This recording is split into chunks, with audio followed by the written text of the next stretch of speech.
эми жаңы конституция кол коюлуп күчүнө кирди. Эми азыр сен пикир айткандан анын эч кандай пайдасы жок.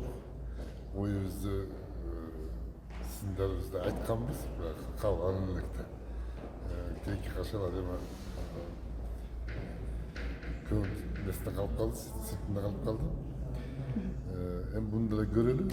Азыр супер президентский мамлекеттик башкаруу формасы кирди.